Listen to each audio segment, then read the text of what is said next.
叔岁，朕今天若是饶了你们，还对得起他们这些为朕孝死前驱、将一身血肉抛弃在了沙场上的将士们吗？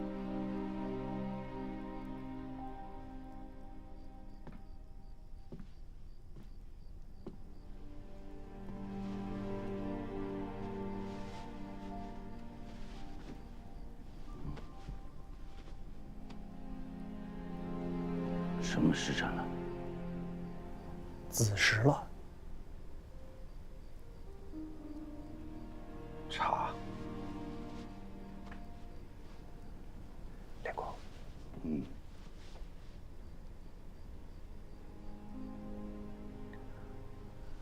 茶能明目。令公这又是何苦啊？官家心志如钢，不是寻常守城之主。他要亲征，让他亲征便是。令公又何苦与自家身子果过不去啊10年之前，石重贵亲征河北，那时你等也是这般想的吧？那如何能一样啊？是不一样。石家父子与朱家父子、李家父子一般，都是从马上得来的天下，以为凭着手中的长枪大剑，便能抢来一个太平年景。孟华说得好啊，郭家父子与他们不一样，他们是想这天下没有一个太平年才做的这个天下。老夫出世以来，侍奉了10位天子，亦有如李天子这等心智高远的雄主，也有石敬瑭这般绝顶聪明之人，但唯有郭家父子是把太平这2个字挂在心口的。老夫老了，拦不住陛下非要御驾亲征河东，但老夫能提着一口气，替陛下守好这汴梁。凭却这把老骨头，再赌上一把，赌赢了，老夫便能闭着眼睛驾鹤西去。若是要赌输了，无非是这中原再换一姓天子，亦无非是老夫睁着眼睛去死。令公，做事吧。诺。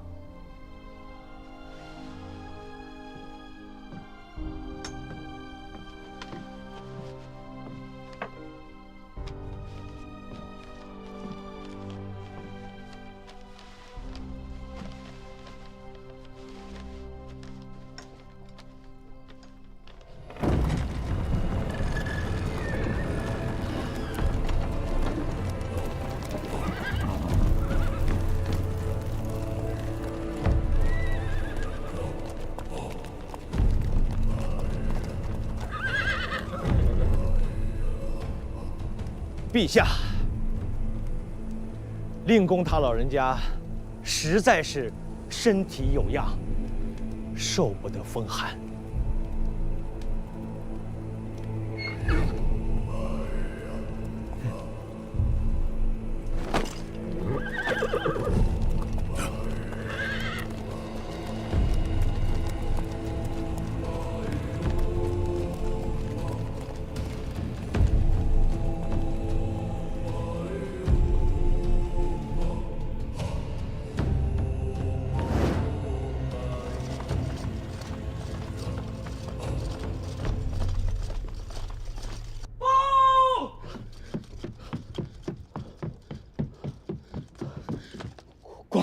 官家，南唐大将刘仁善率10万大军出寿州攻略淮北，兵锋直指宋州。冯令公搬下唐闸，京师内外戒严，禁绝商旅交通。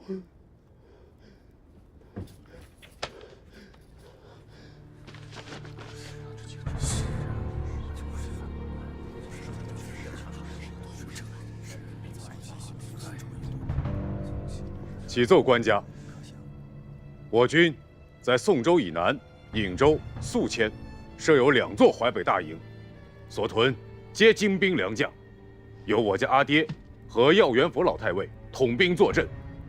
南唐贼子想要轻取宋州，绝无可能。如若宋州失守，我赵家父子以死谢罪。好。就凭你这句话，若此番宋州不失，朕便将此地赐予你父子。谢陛下隆恩。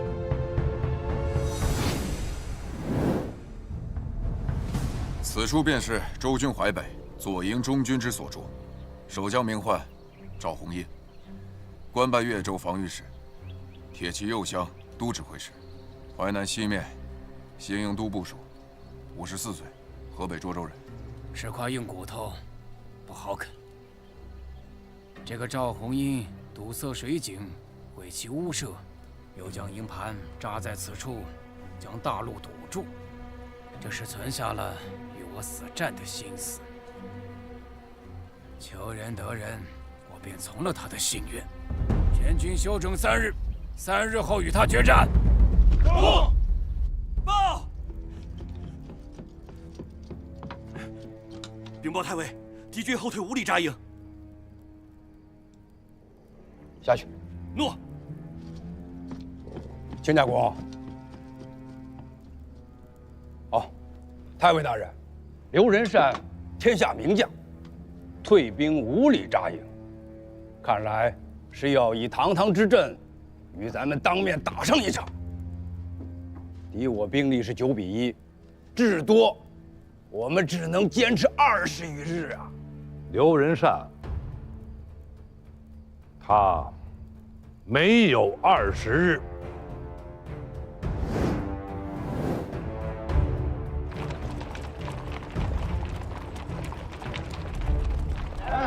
来，走。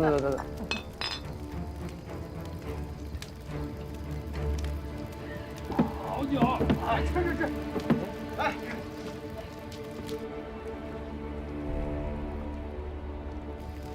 那是什么？这是想女人了吧？江上有我，母猪都难以看成天仙。你们几个在这瞎吵吵什么？头，快看！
一战，如军有进无退，向前者生，向后者斩。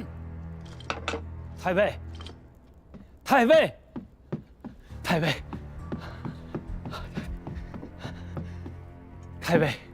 下官有要事相告。讲。5月前世，其举国之兵犯境，润州危殆，京都人心惶然。陛下有诏，赵太尉班师还朝，以却南军。当军国大事是儿戏吗？太尉息怒，吴越10余万大军横断长江，猛攻润州，南线兵力不足，这是实情。陛下，赵太尉班师，也是不得已呀。这是围魏救赵之计，当道诸公皆智谋过人，岂能为其所惑？太尉，国中大军，尽数发与太尉北伐。南线州郡各营都兵马不足4万人数，实在是巧妇难做无米之炊呀！还请太尉奉诏班师。内汉须知，将在外，君命有所不受。这是陛下亲授金牌，陛下有诏，若太尉坚不奉诏，命下官持此金牌，收回太尉节钺。刘仁善撤兵了。小人不敢胡说，据已查看明白，敌军连营28座，俱已是空营，行囊造具等物皆不曾见，实是退兵了。我说过，刘仁善他没有20日前王出兵了，围了润州，截断长江。堂主急召刘仁善回师，淮北之危解了。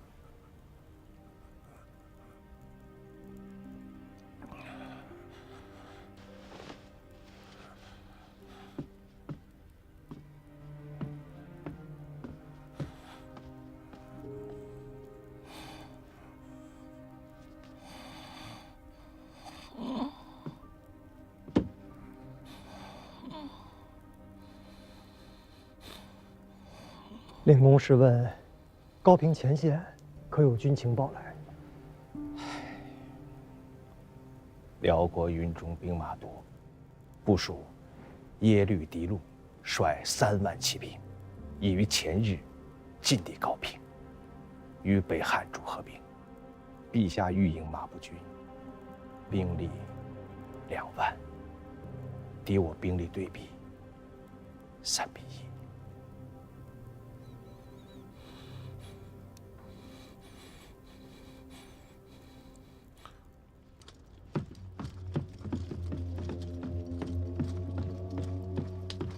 官家，何回和范延能2个傻才，假传官家口谕，带着左军和后军往回跑了。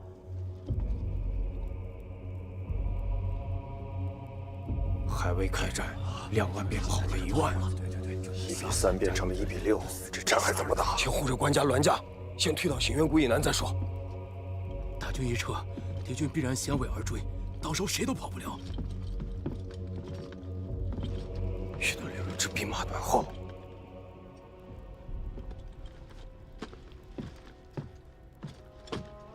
请官家带着中军和前军缓缓而退，末将率右军断后。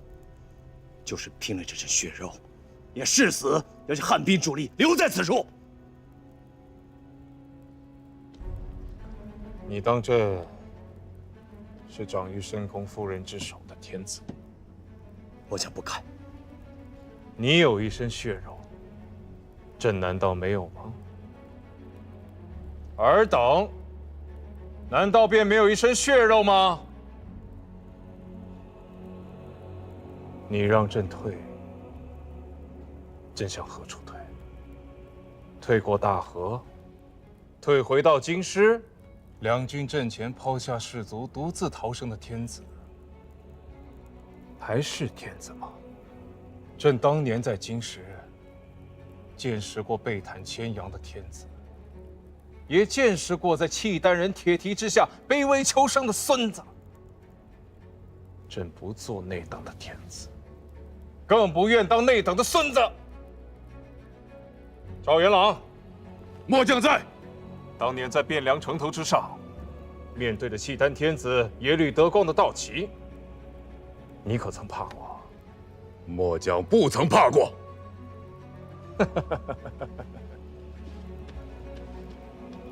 朕也不曾怕。大辽太宗皇帝驾前，朕与元朗都能够站直了身子与周旋，区一个刘崇，区一个耶律狄禄，呵呵，算得了个什么东西？尔等以为朕当向他们低头吗？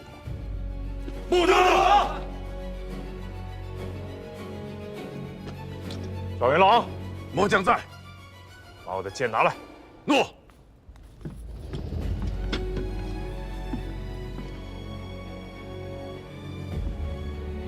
朕欲取刘崇毛贼的宠君，请可愿为朕前去？末将万死不辞。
官家，何辉、樊能两个杀才，已被缉拿归营，请官家治罪。官家，末将昏了头，铸下大错，情愿阵前效死，以赎罪愆。官家，末将也愿阵前效死，为其前去，为官家将太原镇取回，以赎罪愆。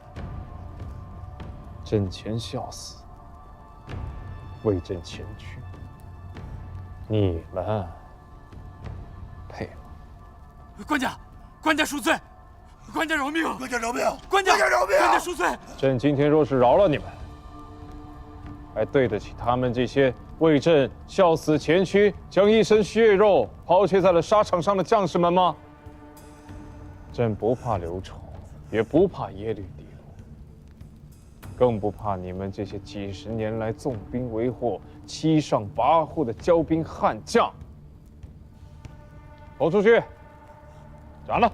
官家，官家饶命啊！官家饶命啊！官家饶命啊！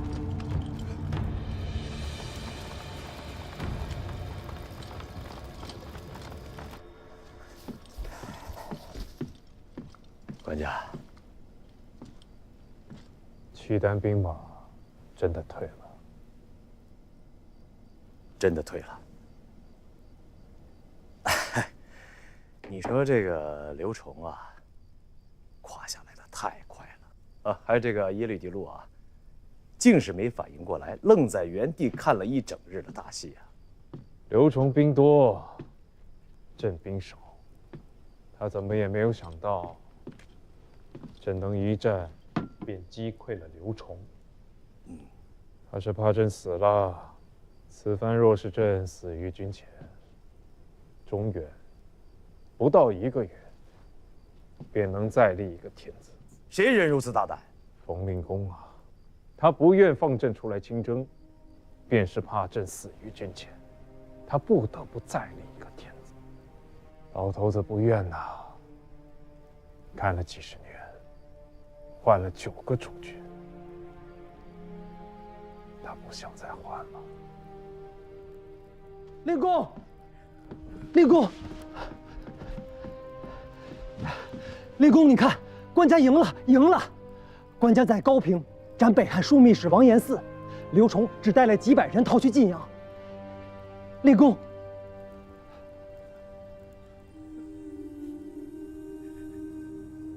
令公，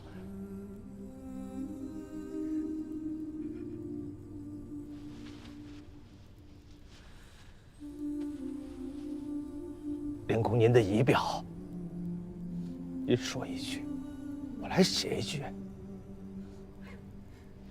二位相公，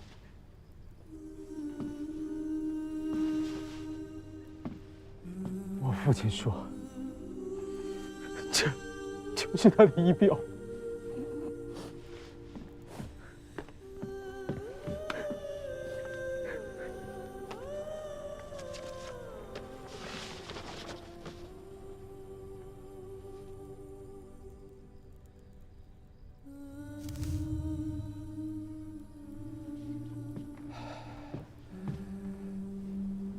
令公，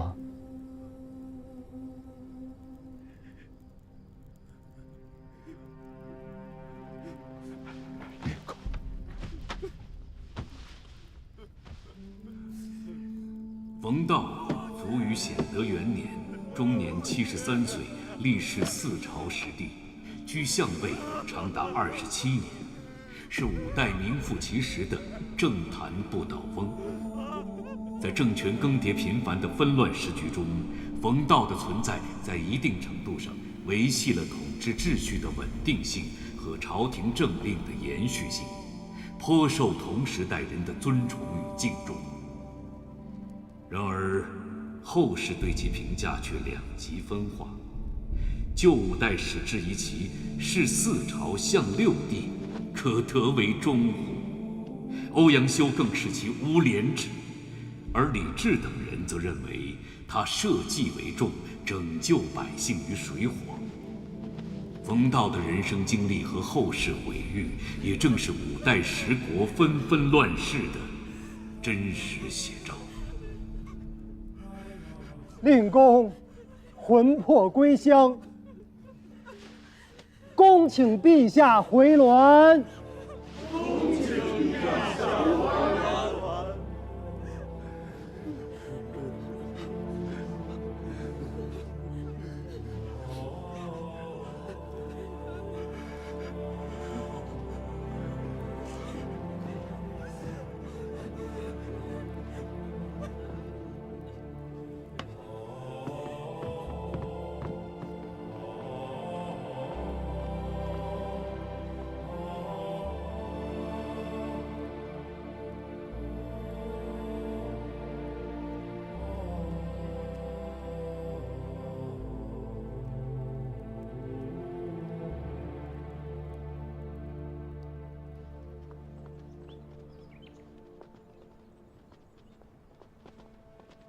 大郎，你与官家虽有兄弟之谊，但君臣之分已定，切不可像往日般肆意，要恪守臣子的本分呐。二爹放心，我心里有数。如今，这旧时的禁军和河东的牙兵，援俄冗滞，军制紊乱。想要裁汰冗兵，编练新军，只能徐徐图之。以10年为期，渐次裁汰合并。3年之内，这件事便要做完。正准备在侍卫清军司以外，再增设一个管军衙署。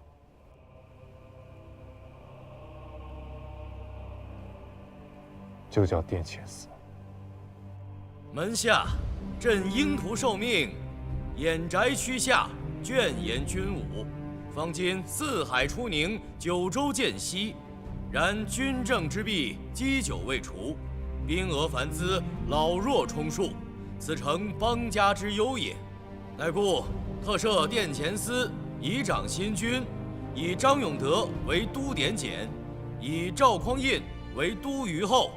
裁汰老弱，点检兵额，整顿上下，选拔将佐，务令殿前司新军内司禁旅，任王庭之亲卫，外干江风为柱国之元汉，威如雷霆，势若熊皮。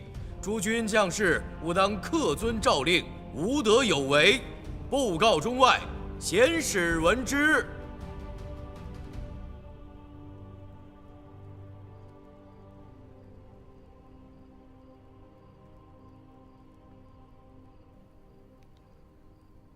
做这死样子要给谁看呢？怎么，不想做都虞候？我就是个厮杀汉子，只懂镇上的事，怕做不好。这番话是你自家说的，还是你爹的意思？小乙哥，是我的真心话。起来吧，地上凉。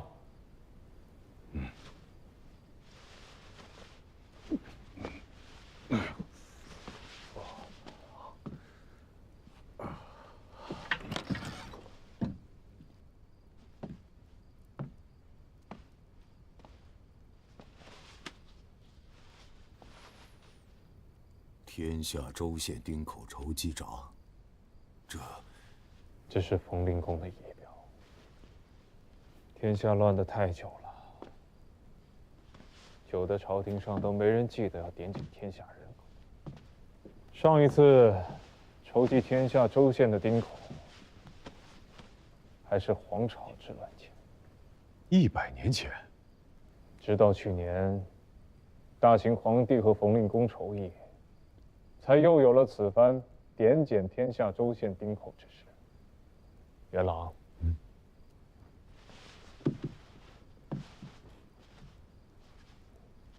你知道乾伏4年，大唐有多少人口？不知。496万户，1100万丁，2500万口。知道现在还有多少吗？不知。看看。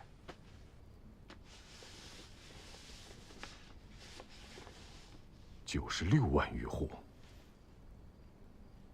，238万丁，486万8千口，